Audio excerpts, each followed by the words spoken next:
C'est-à-dire que, regarde-moi comment dit Ferrego là.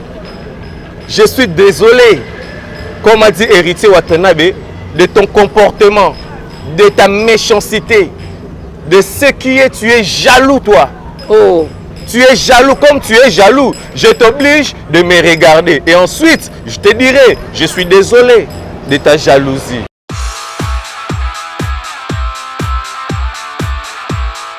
Maison mère ti lelo bazo remercier Rena Biri. Et ça pour na combat nanga, lelo maison mère résulte production pe na Paris, la Zénith. Mais bandaka na maison ba beta déjà ba production déjà ouais déjà. Ah ba beta lango wapi? Des gens qui maison mère na Kinshasa beti concert à $100.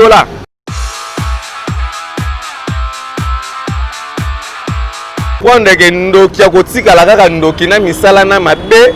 Voilà pourquoi ba pesa ba titre o ezali ko exprimer eloko o ezali na kati ya motema na yo. O motango moto o pesa titre ya kendoki.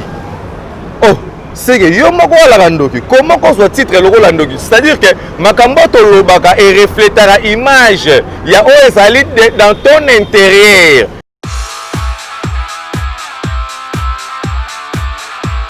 Moko poye oyo bazali ko tapo moi na moi balance kombone bandika na baki kombone ngwana il paraît-il que tinda parce que on a Rena Biri na zone vraie version ya lisolo et puis Rena Biri était journaliste informé en matière d'investigation na landeli pe banquette na OK na justice pour que confirmer bango et puis avec des preuves que mutachela ki pasteur wale sa poison ezaye dona minute oyo ebi mutu na yebi mutu ngo yango na za sûr siko.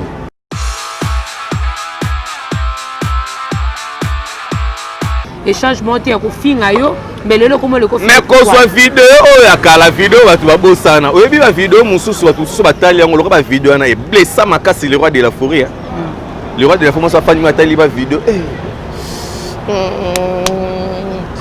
oh ninja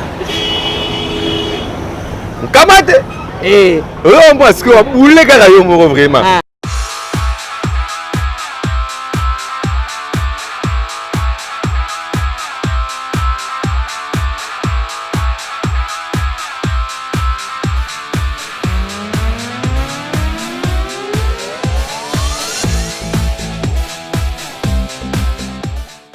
Voilà, bonjour Mandati, bonjour partout dans le monde.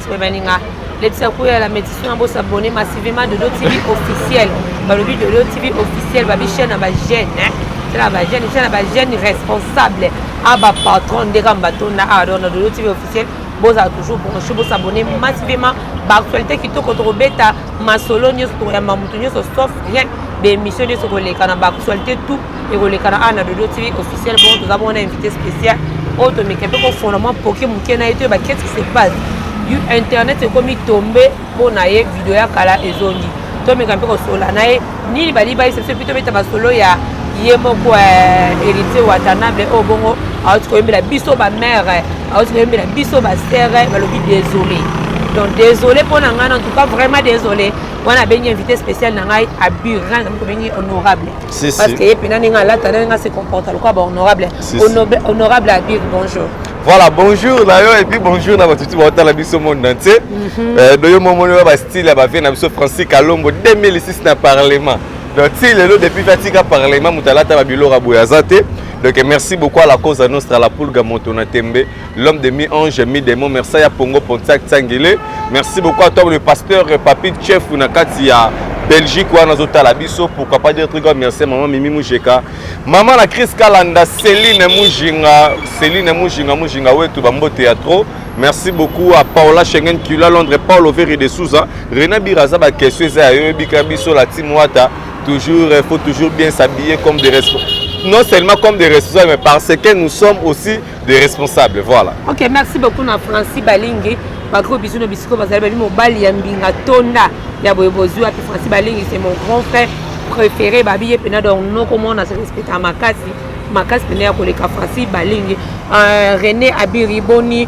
Désolé, ils ont marché des Voilà, merci beaucoup à la population, surtout au monde entier, parce que désolé. donc ezali chanson moko promotionnelle o apebimaki en même temps promotion mais en même temps pour na kosepelisa ba mama tout o balingaka la bonne musique de la République démocratique du Congo. Héritier Watanabe c'est vraiment très bien exprimé.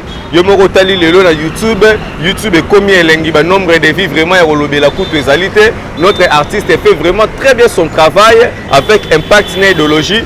Normalement, ezali chanson moko fallait bimande vraiment le 8 mars. Qui savent vraiment que nous sommes là pour des mamans. Donc maman va vraiment être chère, maman va mériter sécurité, maman va mériter protection. Yango moni batela bino droit de la femme. Yango héritier watana batala obité. Na boko yembele la mwasi, na boko yembele la motu. Maintenant yembele la maman. Ba maman ya mokili mobimba en général, héritier de Watanabe est vraiment de cœur avec vous. Donc pour cette très belle chanson Oapia Pesbino, vous continuez toujours à partager yango ko tindele lango bandeko boyoka yango à plusieurs reprises et ça là vraiment elengi moko boy. Voilà, merci beaucoup na héritier, félicitations à l'artiste et musicien. Héritier Watanabe, mais tout le monde au lobby maman ba vie, mais tout le monde jusqu'à présent Mozaka soki na ba trinquel que si je me trompe pas. Non, la cause annonce la poule gawane zali batu oyoyo. Basala basali ba capture na bango ma ben na ba compte moko boy pola ba sans impact mais sinon ce qui est vrai ce qui est moko koti na kati ya page YouTube ya l'artiste héritier Watanabe la cause annonce la pulga au moins a plus de quelques de millions ezawana na kati pour dire que on a plus de concurrents na kati Afrique et surtout na kati Congo l'artiste n'a pas de concurrents donc merci beaucoup à l'artiste Nzembo Etalami n'a plus de millions de vies. Pourquoi? Parce que l'artiste a sali vraiment eloko moko makasi o sepelisi mokili mobimba. C'est ça. Et ça là on discuter dans notre YouTube ya héritier Watanabe zawana internet eko sara nango lisusu koto mona plus de millions de vues zawana. Là vraiment c'est scandaleux. Donc voilà. Merci beaucoup à René Abiri. René Abiri côté la bino tozan a désolé côté à Ferrego là tozan regarde moi côté à Fali Poupa. Et ça, jaloux si je ne comprends pas. Jaloux si je suis trompé, jaloux. Maintenant, pour la bâtisse, travailler tout côté jaloux, côté regarde, moi, côté désolé. Mais quand on analyse, voilà, on a connu qu'on analyse na ba titre wala nyonso pour comprendre que ndoki akotika la kaka ndoki na misala na mabe. Voilà pourquoi ba pesa ba titre o ezali ko exprimer eloko o ezali na kati ya motema na yo. Au motango moto o pesa titre yake ndoki. Oh, c'est que yo moko la ndoki. Comment qu'on soit titre loko la ndoki? C'est-à-dire que makambo to lobaka et reflétera image ya o ezali dans ton intérieur. Ndeti fait rigoler, regarde-moi. C'est-à-dire que nakati na mutu to mona sincérité. Donc quand tu me regardes, je vais te parler des choses qui sont sincères, à laquelle tu vas me comprendre. Voilà pourquoi faire rigoler a dit regarde-moi. Héritier Watanabe côté tali désolé. Ezali signe supplication. Je suis en train de supplier mutu moko boyeso to sala ine ba faire et simbaki te soit ngande na tambola ki mabe soit nazo négocier na mutu pour quelque chose non talissé non s'il vous plaît mon frère je suis désolé ba conteneur na tsaki na mai et koma kité mais cette fois-ci so to tie et rosa nini et rekoma mais ozo ka titre logo la jaloux. Maintenant qu'est-ce que tu veux nous apprendre avec ce titre? Non, mais yo kasi ko ba titre o ba vient na biso ba lwambo makiadi ba vient na biso ba ora madilu système ba tsara la banzembu wana. O ba titre moko boya bien. Chéri limbisanga lelo na tango na baninga. O ba titre moko boya. Donc c'est-à-dire que tu comprends automatiquement. Quand tu dis à quelqu'un titre est jaloux, c'est-à-dire que non, voilà pourquoi René Abiri est analyste. C'est-à-dire que regarde-moi comment dit Ferrego là. Je suis désolé, comme a dit héritier Watanabe, de ton comportement, de ta méchanceté, de ce qui est, tu es jaloux toi. Oh. Tu es jaloux comme tu es jaloux. Je t'oblige de me regarder. Et ensuite, je te dirai, je suis désolé de ta jalousie. Voilà. Matika songo kaskas. Te ba musicien minene na mboka baza. Ba musicien ba ya minene na mboka baza et puis baba immortel. Baza. Pourquoi minene ote ba émission boka matika songo kaskas tandis que ba journaliste basé belé. Nete logo na to lupeta siko. Oui. Source d'inspiration matika songo kaskas. Ah OK. Voilà, yangwana ceux qui m'ont tapé sur moi idée veut dire que ata pasteur soit roté na cher soit linga soit exemple au mona ouais na landaki prédication pasteur tel a té ka lobaki boye boye c'est comme ça là de fois vous allez toujours na moi reconnaissance wana ceux qui mutu pas sala ki pe moi idée ne mo bien malgré tout que René Abiri muta valorisant mais et outande pas ya matika son. Voilà, merci beaucoup René Abiri. René Abiri to so mona vidéo ne tu ko se kwa mikolo to éviter aux aba problème na maison mais pourquoi ko senga ba renouveler vidéo moko ya kala na problème ni na raison ni. René Abiri a ko senga ba bêtise wana te la fille Sarah Tola elle a cru qu'elle pourrait faire une buzz avec en publiant encore cette vidéo il y a que chaîne na eboulela yo Sarah Tola depuis au tamboli na ba orchestre olingani na mobali soi-disant azalaka star ya ba PD. Oh, on prend boulega que note yo moi si a star. Donc, pardon, orchestre qui dansait YouTube na yo azalaki chel ya ba orchestre quand ba tambula wana o azala besoin de janvier sur abeti nani kuna sur abeti kara bongoga parce que boulega que yo moi si ya soi-disant artiste chaîne na yo to kende 7 mois yango yo pas même 1000 abonnés. Ah, tu connais pas. C'est vérité. Chaîne à Sarah Tola Tisiko pas même 1000 abonnés. So beti to mona ngo batala nga baebi. Ezo la kisa kindo kina kimutema mabaza la nango. Azo lukatsa René Abiri na problème. René Abiri nde na zawa na lobango mère fois. Omoni le big boss le roi de la forêt. Anzambete amutu. A mérité nde ba respect. Et pas nanga mais a mérité te que na bana robanga ga yelo la nzambe moko bete. Ouais ranson nzambe te. Oh c'est un être humain, c'est une créature de l'Éternel, c'est un responsable père de la famille, il mérite beaucoup de respect. Na maloba même ata na makanisi ya René Abiri. Vous comprenez? C'est-à-dire que oh et les cas. Mais lelo quand même to kende pas pe to zonge pai. Maison merci lelo bazo remercier René Abiri. Et ça pour na ba combat nanga lelo maison mère résupe production pe na Paris. La Zénith. Mais bandaka la maison ba beta déjà ba production a déjà ouais déjà. Ah ba beta lango wapi? Yo des gens qui maison mère na Kinshasa beti concert à $100. Des gens qui maison mère na Kinshasa beti concert à $100. Abi gozo contrôle mamozo loba. On a contrôlé mamozo. Banda carrière na ye. Té na lobi awa na Kinshasa ko banda 2017. Ti lelo. Yo des gens qui maison mère beti nze concert à $100. Non noté. C'est-à-dire que ba petit wana ba musicien banzala wana le big boss le roi de la forêt avec beaucoup de respect bazala projet ba ki mona na poto bana mibali wana bana na ba crise ba sengle balataka ba kaleso ba tombola kwaka ba kotaka ba ballon parce que cette fois-ci ba kutani na nzela poto vena ngai cette fois-ci nde vraiment maison mère ezo da été maison da ichu poso ki kaka bokomi na aéroport ngana so bisayo le roi de la forêt moi na mwana tout la musia sasa vaut mieux même no ba René Abiri ba janvier même no ba biso wana na ba petit na ngana salité na tenyama ko okete okima ada la mauvaise intention oh jusqu'aux okanisaka ba to okima ba okima ba petit wana ba okima ba petit wana ba okima c'est normal ba mise ba kima ka pa fali pape belé ba tikali kasi ba misi sanzala ba bi vite ba misi sanzala poto suna elote. Comment est-ce que Sarah Tola kobimisa vidéo wana yo bibo yo kana kite mais quand même ça lui bien parce que ils ont stoppé dans l'actualité.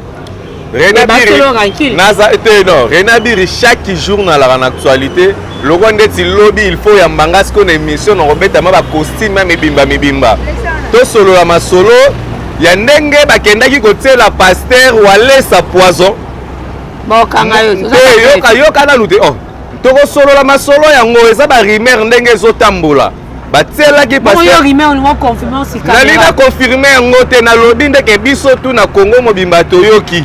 Il paraît-il que notre pasteur moko boye oyo bazali ko tsapo moi na moi balance kombone bandika na baki kombone ngwana. Il paraît-il que tinda parce que nga René Abiri na zone vraie version ya lisolo et puis René Abiri était journaliste formé en matière d'investigation na landeli pe banquette na OK na justice pour que confirmer bango et puis avec des preuves que mutachela ki pasteur wale sa poison ezaye. Dona minute oyo ebi mutu. Na yebi mutu ngo. Yangwana sûr. Naza sûr siko. De lelo so bakangi obimisa mutu ngo. Soki bakangi ngate so baye ko kanga na kutu bayande te. Bayande consultation par langa. Bande consultation ndenge batutu ba consulter président de la République bango pe ba pasteur tout ba sangana ba ya pe consultation palanga comme ça non bando lexa bango moko na sa makolo po ya kokangama to yebika kembala moko yende mdachela ke poison les amis René abi raison ni non le lozo sa ba vidéo ko finga sarato là hier a tie vidéo na pona yo te asali échangement te ko finga yo mais le comment le ko mais ko soit vidéo ya kala vidéo batu ba bosana oyebi ba vidéo mususu batu susu batali yango loko ba vidéo na e blessa makasi le roi de la forêt le roi de la forêt so fani matali ba vidéo oh ninja kamate on parce que boule kaka yo moko vraiment ben le roi ndeti alinga le roi ndeti sarato la betinga masasi indirectement alingi ngate de likolo ba kenote souci na ezala ke Rena Biri kufa kaka non Rena Biri kufa te Rena Biri c'est ba corps à dessin animé poto kufa lelo te Rena Biri na la relation morte na sarato là a publié yango po ba yebi kenote fona bimisa ba vérité mobali ngende na kutaki bazolala Diego Milito pour na $30 te aza mo mobile ba wala lendeni be balala ka bango ndenge balala ka bango ndenge ti lelo yo mona teke ba bota te parce que mobile azaki plein Sarato la a réglaka te mobali na ye impuissance sexuelle PD ba fongola na sima bango mi bale suko ba kutani po ba kabwana do Diego ndaza na lingi na Yesu sa ko kate donc abo la ka sopa lo bia tika pesa mukongo mugile go seka o pe kuna portala o PD so pe na bina tika mukile go seka yango no moni ba potala yango na lobela bango ngana fanda yi na ngai eyemba na ngo gezi mawete ninge tinda ki bino boya ko luka makambo pa Rena Biri tangu bo tala ngana bino wa rendez-vous kala na YouTube to kosila na awa et puis edingwe no lo bana yo edingwe osila no de akala yo nga edingwe te sela non te edingwe osila na yo kala onwa biloko wana ba e ala kalisuna makasi te fanfare ebeta te mukolo ngo edingwe oso ba ya mukoshi edingwe okomono muta maboke tala yo bosani na oloba ba vérité edingwe tika fanda kando fandi wana kaka fanda no kandengo fandi wana kaka et puis bato longa ba edingwe ba mérité ba kene nzela mo na avion na ba garçon wana ba garçon so ki neuf so ba titi kuna na prison wana fanda na edingwe pas na katiti bona fo mutu moko boye donne ebite edingwe vraiment fo mutu moko boye aselo skoni zela mo edingwe yo lingo wanga na ko bima na Karinte sino zo kemse edingwe zela elo edingwe linga wanga la wa tala edingwe koma na muta maboke okenda kosala pa muyombe gauche après soko 2000 francs transport longwa ipen tima tete okotaka na esprit de vie keba edingwe keba biso basala na biso te to baluka na potopoto edingwe tout ça. Voilà, merci beaucoup. Aussi comme mon anniversaire, quand on connaît tous les cas, bon anniversaire, Bissika Zali, René a vu tout le monde va vidéo, bon le bac qui trop, mais tout le monde ici capé à participer à la vidéo. Donc c'est-à-dire, bah quand qui vient le monde en bota, les abonnés après l'amour c'est l'amitié. Après l'amour c'est la guerre. Guerre nani. Après l'amour c'est le rando, c'est le samouraï. DJ Samouraï na Paris, la PCMBO Théâtre. Donc c'est-à-dire qu'après l'amour c'est la guerre. Guerre contre qui? Guerre contre celui qui t'a fait du mal. Nana c'est mninga mal. Bango mi balé basala ni mabe. Moi mobile wana nani soki lifeline soki lifenyi soki benani. Feli. PD. PD nini? PD. Yaza maître. Maître wapi yebi musala Feli sala na poto. Alakisa batu kotombola mabende. Musala sala yango lo mona ndeko bachaka boy. Tala physique buza pesa na poto. Physique ali bende yebi sanga Feli. Tala pe simango pe kuba rabo. Voilà physique yango Feli. Non. Karine Mokonzi fait à régler raté. À bota raté.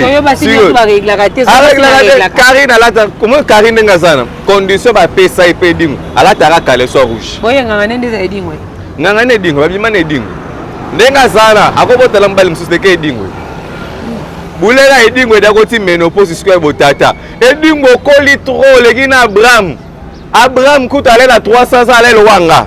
300 Abraham anon zoto makasi be. Medingwe omoni charge okokate oya kin ba buka mwina ba tokan kwela na tombolo na cho awa edingwe na chaya na mémoire na kima no sigo mbango omona ke ngala nanga Steve te ngwa nanga Steve wana bando sano ba je obeti ba ba bando cha mutu lokologo tala edingwe oya makamba ba dance te oche maboye ngasiko na oya no rabu edingwe yozo linga sigo ochanga baboye oche ba coup de tête ozira coup de tête ozongina nango boyomo alesiko la bandisiko biniso siko ba danso edingwe zela. Voilà, merci beaucoup. Tu as presque une émission à Bisso. Tu as arrivé. Jean-Pierre Bemba arrivé. Moïse Katoum, moi, Lilo Bapone. Voilà, merci beaucoup. Aujourd'hui, là, le Congo est fier. Félix Tshilombo Tshisekedi. Yango Moni Renabiri, cette fois-ci, nous avons toujours dans Moniere. Donc, le président Félix Tshilombo Sali, vraiment, c'est pour la première fois, dans tous les présidents du monde. Bassa la cohésion, on a appelé le président Abengissa. Naba adversaire, naba tuwaza pour y baya bakuta naba solo là pour faire avancer la République. Et là quoi bongo na nous salimate tout le monde a qui présence à Jean-Pierre Bemba Gombo le sénateur ayaki wana solo la président Fachi et tout le monde peut lelo donc Moïse Katumbi ayaki lobby lelo akeye ko solo là na chef de l'état Félix Tshilombo Tshisekedi bazo solo là bazo bima mais lo pezo bangisa nga Renabir est-ce que makambo bazo solo là na kati na o bazwa koloba na biso libanda eza ndenge moko to eza ndenge moko te po déjà lelo ba vérité komi kobima ke signature moko boto pe ba corps moko bo ezalaki Shadar azalaki témoin tango Félix Tshilombo Tshisekedi na Joseph Kabila bo sala contrat donc bino bomoni Congo mboka contrat tala omoni erbo kende ba réunion wana soki kobo ni concertation soki pe convocation wana concertation. Consultation. Voilà, tant que vous avez consultation là. Tala, Zelana no, Moïse Katumbi, mo Congo, ya la yayote. Joseph Kabila, Congo, eza yayote. Jean-Pierre Bemba, Congo, eza yayote. Nani mususu nani? Na président de la République na biso, Congo pe eza pe yayote. Nani lisusu, otambwe mwamba. Oh banani ba député kutu ba o mala ki pe bangwa de bango na biso to sala lo ba dépasse ko lega ba député donc bango ko ba zelo côté ba député ba la le côté ba o to ki pe bango te mais sinon problème na ngezani Congo ezali te mboka ke ofandi bo bandi ko luka note bon c'est bon lokola ndenge ezali awa bo bino bo so primature ba o ba zui député o azui assemblée nationale o azui assemblée provinciale makambu wana nde yango tozoboya tolobi bien makambo ngwana nde tozoboya Félix Tshilombo Tshisekedi azali président obiso moko to élire to tie yo Jean-Pierre Bemba wana te boule ka Jean-Pierre Bemba tabo ko voter yo Félix Tshilombo Tshisekedi biso ba congolais siko boule elongolo nini zela nanu otuninga mamboka otuninga siko mamboka mone no solo no awawa na jeune oteke ba difficulté musuto wana ngwa banzala ba makaimati webi to tambola banzala musuna banzoto nzale uti de bonhomme eti na bandal yebisa ngai ba jeune musuna na Kinshasa la minute oyo moye kuta ko sumbeza te po biloko leki depuis 3 jours sera sumbi ebimi estomac tika li sous vide ozo o makamba Congo tika na biso to ba méchant crise eza makasi tozo kemba tozo souffrir Congo makamba ba consultation wana président vraiment biso to lingi na biso ngote yo moko Tshisekedi to tsapo na mboka telema état chef diriger mboka oyo donc c'est-à-dire que pour Tshisekedi diriger mboka il faut banda ko tuna nanu ba fayulu ba bemba ce sont d'abord des qui dans ce pays devant la constitution ba représenter maintenant c'est nous le peuple congolais on doit bénéficier de ça. Vous avez compris, consultation chef de l'État, il faut y avoir la consultation d'un peuple. À tel moment, ben nous avons téléma yo le cas olobinin. Au président côté la biso la main no yo muta région de yaka prison. Ba tia mutu nani. C'est ça. Mon est Simba. Et ko Simba. Facha mutu esprit salango.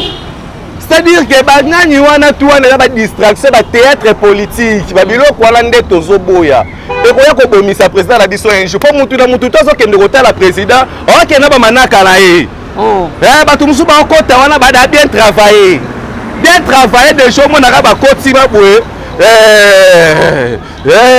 on travaille déjà makambu c'est-à-dire qu'il faut chef de l'état dans la prudence biso ko to protéger yo Tshisekedi tina suka balinga te 6 siècles ko sila Congo comme royaume.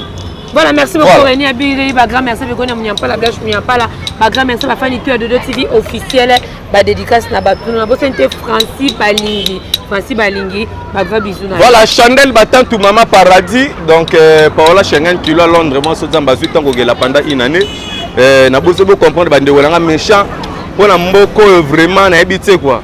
Talaka la mboka vraiment tala ndenge bana basi bilambo vraiment na ba poto la tamara sous te. Babilambo tozolato vraiment babilambo na bapoto la tamara lisusu te prince comme ya kala yebisa ngai m'appelé merci beaucoup merci vraiment Paul Veri de Souza merci vraiment mes chefs vraiment que yambanga non émission ma politique ata lobby et on bête ba blouson wana kitoko koleka na ba premier ministre yo mo siko ko sepela. Merci. Grand merci Coco de Madelater, caméraman, réalisateur. Grand merci Balobi Aye Moko MP Minzeli. Grand merci à Francis Bolingue. Grand merci à Coco de Madela Presse Beni Kouya. Souske Bomenga. À la prochaine. Bye.